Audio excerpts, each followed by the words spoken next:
Pryde's Picks is spoiler heavy and full of crude language. I swear like a sailor, and Lockheed's no better. Consider yourself warned.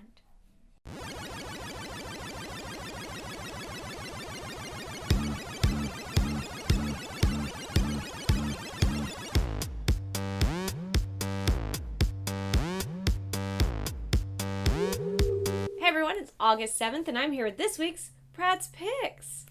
So this week I decided to give you quality instead of quantity, and I cut my books down to 6. I have a few from the big boys, and then I have a few from some lesser known publishers that are number ones. I want to introduce you to some new books and myself as well. So let's get started. I'd like to start off with DC's Batman Detective Comics issue 23. Now, it says the Dark Knight is dethroned by the Wrath. And in this book, we find out Batman made an enemy way back in the day, and it's coming to bite him in the ass. This enemy was some no-name petty criminal that Batman decided to fuck up his leg and then send him to prison. And he's like, while you're in prison, don't waste that time. Educate yourself. Do something with your life. Well, the guy ends up petitioning and getting, out of jail. And he goes after the cops that put him in jail. And Batman's like, well, he went after the cops instead of me, and now he's a cop killer, so Batman's hunting him down. But the guy is definitely after Batman. I think he was just using the cops to get Batman's attention. Because later the two go head to head. And Batman has a theory he knows who this guy is. The guy, the Wrath, is coming after cops, and he has a feeling it's this guy, E.D. Caldwell. And Caldwell is kind of like a mini Bruce Wayne himself. He has his own tech company, and he's been building this super tech for the Wrath. And so Batman puts 2 and 2 together, because he is the great detective, and figures it out. Now, instead of confronting him, cape and cowl, like he usually does, he decides to hit the guy on his home turf and come after him as Bruce Wayne. And he brings Alfred with him. And the guy, I think, is just as hip to him as he is to as Batman is to Caldwell, because the guy does a little flippy and ends up stabbing them in the back and doing some shady shit at the end. I don't want to ruin it for you, but I was a little perturbed at the part where he's like, am I talking to Batman or Bruce Wayne? So it's one of two things. This guy's a total fucking idiot, and he really thinks Batman and Bruce Wayne, same build, same height, same dreamy good looks, is 2 separate people, or he's onto him and he's kind of being a little shy about it and being like, which personality am I talking to today? The ending was jaw-dropping, and I cannot wait for the next book.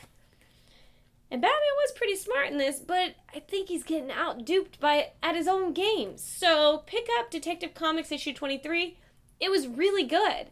And the ending was definitely an oh shit ending. So it's a buy it now / wait for the trade or read it on the shelf. I want you guys to buy it now, but at the same time, if you haven't read any of these books, kind of doesn't make sense to buy it now.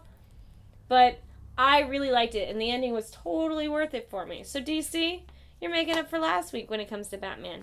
Thanks, guys. From there, we are going to jump into Marvel's Superior Spider-Man issue 15.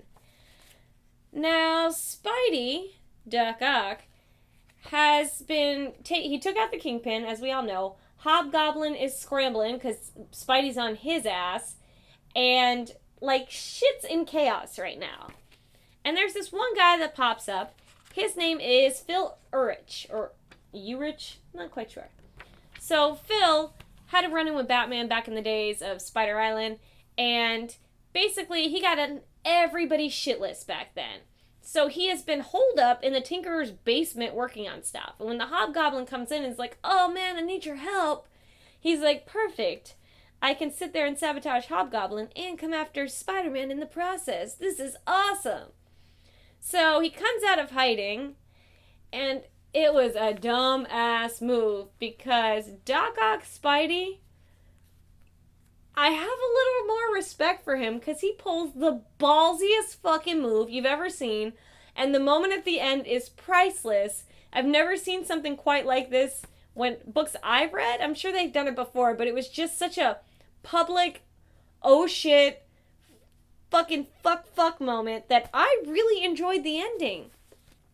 The issue itself, I was kind of up and down about how exciting it was. I was reading it while getting an oil change, and got mocked by the kid. He's like, you still read comic books? Fucking guy. Fix my car. Alright? Shut your mouth. So, I'm gonna say read it on the shelf for the last bit, because you're gonna be like, the fuck is Spidey up to? He's a ballsy motherfucker. He's got spider balls made of fucking adamantium. And it was a fun read. I'd say, you know what? Read it on the shelf and or buy it now. It was really good. I liked it. We're going to wrap up Marvel this week with All New X-Men issue 15. Now the cover says it all. It's a romance. Very romantical. You've got Scott in the background saying, oh no. Alright, this shit doesn't really happen. Not all of it, at least. So Rachel Summers and old/new Jean Grey come face to face in this awkward moment in the hallway. And they kind of make this weird look, nothing is said, and they both go their separate ways. And that happens a couple times in the book, and it is really cute because you can fill in the blanks yourself as to the millions of things going on in their heads right now. But this book is all about the young, old new X-boys being out in a crowd of people and kind of living the dream, showing off their powers. And Jean Grey having the romance of a lifetime with Beast. So, old Beast, like furry, nowadays Beast, is like helping her use her powers by exploding and or taking apart Wolverine's bike. Wolverine shows up, she can read his rage, and she's like, swear to God, we will put this back, I am so sorry. Meanwhile, while she's putting it back together at Beast, she's reading his mind, and he's having all these angsty thoughts. He's like, oh, there she is, sitting right next to me, like the first time I fell in love with her. Are you fucking kidding me? Who has not wanted to stick their dick in this fire crotch bitch, okay? You have Xavier trying to fuck Jean Grey, Scott, Wolverine, now Beast, and I'm supposed to believe this? She's not that great. Not all those people want to do Kitty Pryde. What the heck's going on? So you find out Beast has like this long-term love, like angst for her. And it was a little hard for me to swallow. I was like, this is kind of bullshit, but whatever, I'll continue reading. And so she listens and overhears him talking about all these, like, sweet thoughts. She tells him that she can read his mind, and he's a little embarrassed. And she's like, I can't really control it. It's not really my fault. Then she approaches young Beast, and she's like, hey, I heard you had feelings for me. And then he's really embarrassed. And he's like, yeah, but what's the point? You're going to get with Scott. You're going to get married. We've already seen the invitation.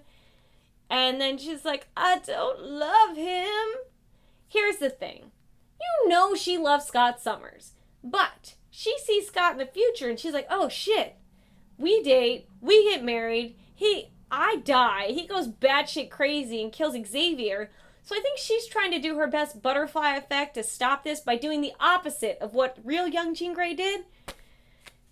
And I have no idea what's about to happen, but it's all a little too twisted for me to deal with. They need to jump back to the past and reset everything and just go back to the way things are right now. Because Jean and Beast, you're really going to sell me that? That's like when they were like trying to sell me Wolverine and Storm, and I was like, Wolverine does not have jungle fever for Storm. And they still try to make me swallow that. So Marvel, I am not appreciating issue 15 of the All New X-Men.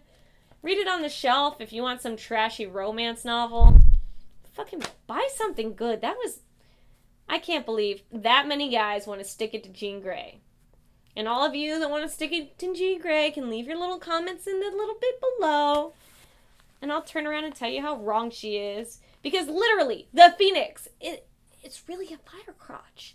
That could kill somebody. Dig first. Let's move out of Marvel and jump into Image Comics with a new book called Burn the Orphanage.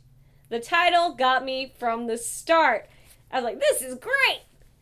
So I open it up and this sad little kid right here, nicknamed Rock, he's a genius. He grew up in an orphanage and somebody burned it down. Who would have thought? And he's the only one that survived. Cut to Rock later in life. I don't know if he's in his 30s or late 20s, but he looks a little haggard. And he's got two friends, this chick named Lex and this guy named Bear. So these are his little pals, and Rock has decided that he wants to find out who burned this orphanage forever ago. I don't know why it's suddenly on his mind now, or if he's been doing this for 30 years and had no luck. But dude, let shit go. I don't care who burned the orphanage by now. So he bands together. Bear's a friend he had since childhood, and Lex is this chick they met him along the way. And it's kind of like, okay, Rock looks like this grown-up version of Ryu meets Ken. And Bear is literally a bear. He's this big furry guy, completely gay, but loves to fight alongside a Rock and fuck shit up just for funsies. And Lex is like this really hot chick that kind of is like a sister to him, but she's way too hot to be like a sister to him. And he is like tearing apart the inner city trying to figure out who burned this orphanage down. Who's behind it. And it has like this Double Dragon kind of feel / I wish I was Street Fighter / I don't know, every other fighter game and or thing I came across in the 80s.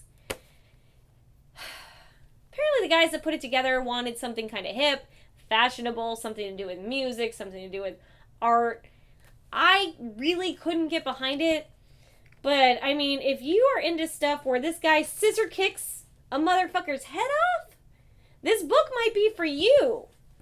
It was completely over the top for me, but if you're a fan of the 80s and you loved Double Dragon or anything like that, this is probably your book. There is literally a panel, a scene, where they go to fight guys. I'm trying to find it, and it says, fight! And it's like them versus the guys, and it looks like a video game you grew up playing. I didn't love Burn the Orphanage. On the upside, it's one of 3, and this book is called Born to Lose. So you only have to choke down 3 issues. Maybe it gets better. I will wait for issue 2 and check it out. But issue 1 I was not completely in love with. But if you're into 80s and all that is 80s and it's just beat 'em up. The entire issue is just them kicking everyone's face in for no reason. He literally says stuff like, hey guys, wanna fight? I didn't love it. I'll read the next one, but right now, guys, pick it up and look at it on the shelf. If it's your thing, go for it. It's definitely not my thing. So we're going to move on to Image Comics' Sidekick. Now, Straczynski, the guy that actually made this, is also involved in that book we were reading before, 10 Grand. So I guess he's got his hand in too many things right now. I don't know, because I'm not totally loving 10 Grand, but I actually enjoyed Sidekick. If you can think of Invincible meets maybe Megamind meets maybe something darker than that, that's what Sidekick is. There's this kid named Flyboy, and he's sidekick to the Red Cow. And the Red Cow is really nice to him. And Flyboy has this really epic moment where he risks his life to save everything, and it works out for him. And Red Cow does not even take credit for it. He's like, no, this is all Flyboy. This is totally his win, not mine. They have a big parade in honor of him. And then Red Cow gets killed. Fucking shot in the head. And it's not a big spoiler because it happens at the beginning of the book. And then, cut to 20 years later, 10 years later, Flyboy is a nobody. He's a hero that nobody really believes in. And he's not a sidekick anymore. He's grown. And he is in all sorts of dark places. He lost his hero. He's lost in life.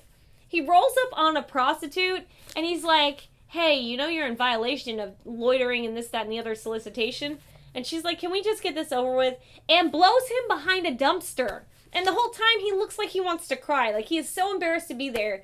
But he lets her do it anyway. And the girl is not even attractive. This guy is sunk to new lows. And apparently in these 12 issues, this guy is going to sink even lower. I liked how dark it was. I liked where the book was going. The end, there's a surprise and or not a big surprise that kind of reminded me of Megamind. I don't want to ruin it completely, but you can probably put 2 and 2 together. But one thing I thought that was really cool about this is when I read the letter at the very end of the book from the creator, there's a QR code here. And they have it with 10 Grand as well. If you want, they have an audio version of the book that you can listen to for free online with this QR code. So you buy it in book form and then you can listen to the audio version. I thought that was really cool.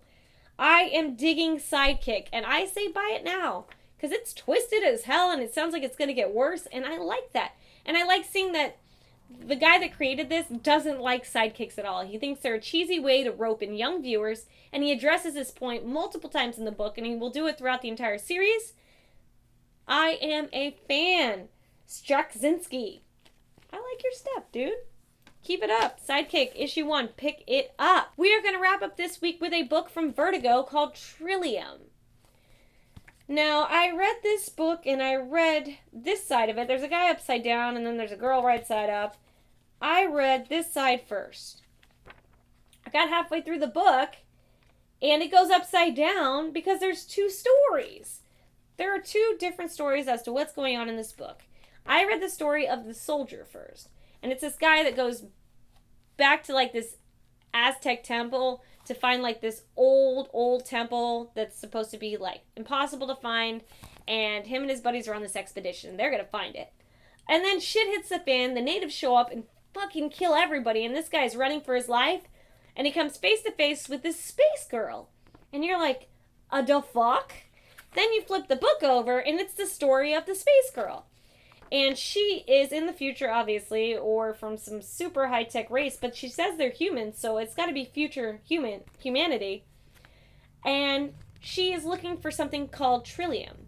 And apparently there's this virus out there in the world that is killing humans. And it is, like, sentient. And it is, like, quicker than they can counteract it. It's killing humans and jumping planets and coming after them.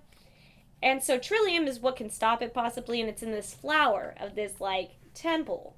So then she shows up at this temple, and her, like, landing party shows up and gets fucked up. And then this chick is trying to kind of be amicable and kind of be like an emissary between her species and that species, trying to work out an amicable way to trade for Trillium. And her bosses are like, we can't wait any longer. We're about to go in with force unless you have direct contact and get shit done. So right when that happens, they give her something that fucks her up. Then she goes into a weird state, walks through this thing, comes face to face with the soldier. She's known as the scientist. The art is definitely different. It's kind of, who's the artist? My buddy told me next time I talk about the art, I should name the artist. It's, kind of grimy, kind of grainy.